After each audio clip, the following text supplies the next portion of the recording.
Hi, it's Nik Laming here, coming to you from the Loyalty Summit 2024 in Chicago. And I have the pleasure of sitting here with Steve Mathwig, who's the Senior Manager for Loyalty Engagement at Best Western. And maybe we can start by you just giving us a bit of background on your career in loyalty. It sounds like you've got plenty of experiences. Sure, I've had a lot of experience, been a lot of these conferences, been a lot of the loyalty summits on different coasts and across the seas. So it's a great gathering to get with loyalty experts here. I've been in loyalty for about 34 years in my career. First 24 years were with airlines, so that was with an airline called Midwest Airlines, Midwest Express Airlines out of Milwaukee, merged with Frontier. Then I left that and tried healthcare for a couple of years. Tried to introduce loyalty into healthcare. It's a little bit more difficult. Can you imagine the points you'd have to give for colonoscopy, right? If you think you're giving a lot of points away for credit cards nowadays, there's a lot of points that you need to do in healthcare. So loyalty did not work in healthcare at that point. So a couple of years there. I did 7 years with Marcus Theaters in running a loyalty program for a theater company, and their partnerships with the studios and developing programs, promotions with the films that are coming out, and working with some of the stars, and trying to incentivize people to come in and not just to get the popcorn, to get something else, right? So 7 years there, and then I'm back now in travel marketing with Best Western. Glad to be back in travel again, seeing some of my old colleagues at these conferences again, but a whole slew of opportunities in travel and with Best Western and the hotel program, managing their partnerships as well as their co-brand credit card. We just relaunched our new Best Western Rewards Visa Signature Card 2 days ago. So this is a brand new opportunity for us to get out there and expand our portfolio for the co-brand credit card starting this week.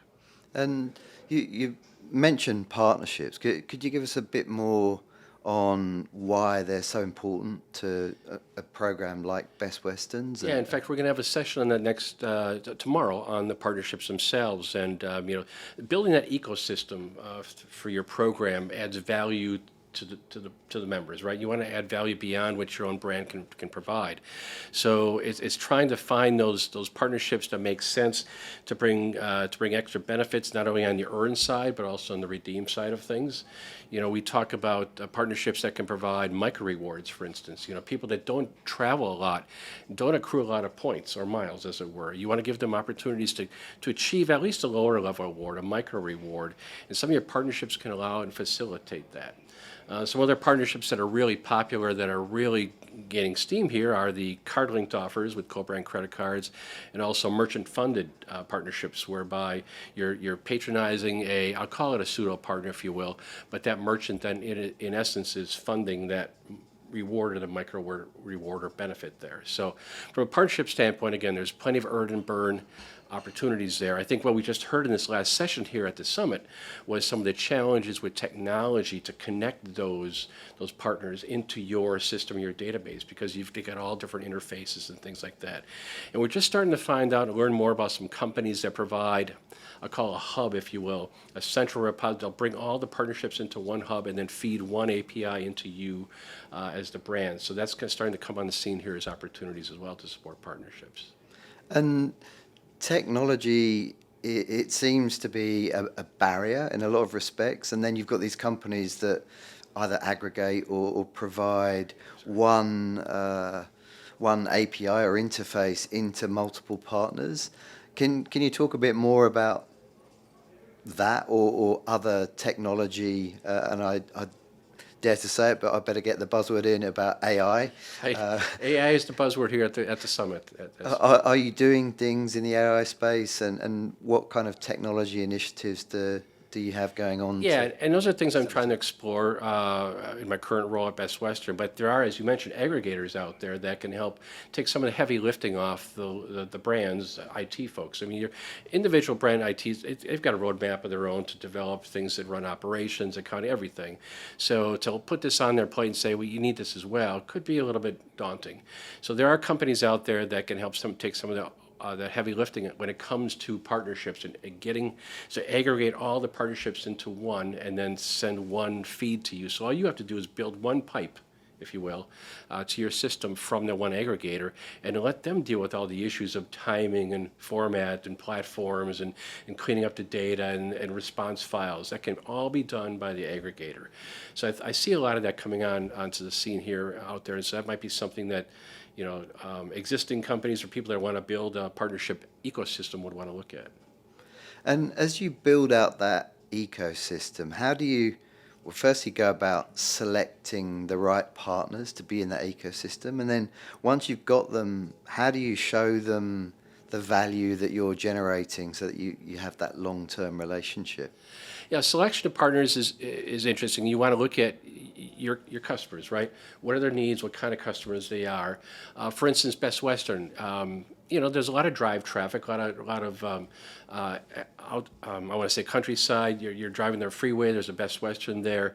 Are there opportunities in that community, if you will, in that smaller town, weirder town, suburban area, that you can provide partnerships, whether it's a restaurant or a shop, even at a community level.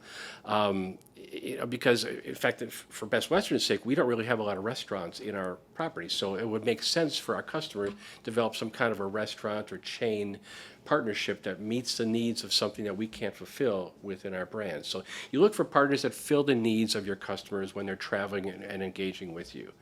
And once you determine that, then you have to analyze the appetite, if you will, of that new partnership and determine whether they have the capability and interest in doing that, and then develop the win-win scenario between both. We're going to send you more business because our people are staying here. We're going to recommend it. In exchange, you may want to distribute our currency, provide special discounts or return visit things in advances. So it's kind of a give and take to make it win-win for both. And how are you promoting those partners? Have you developed specific channels or a bit like a media owner so that you can promote those partnerships? Yeah, I mean, you tend to feed the partners. I mean, the old model is, when you had partners with 4 car rental companies, you would every quarter you get one thing in it, right?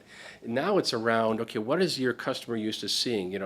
Do they even rent a car when they go? You're getting more data that you can use to identify who you should talk to, and then so that would be how do you serve that up to them in the format or the medium that they want to get it in, whether it's email, SMS, on the website, however they want to get it, or not at all, right? So you need to determine that on a case-by-case basis for your customer. And just taking you back, you mentioned that you've recently launched a new co-brand. Obviously, there are benefits from a customer standpoint in that co-brand, and they can now accelerate their earn velocity. But you talked earlier about the co-brand card being a recent introduction to your portfolio.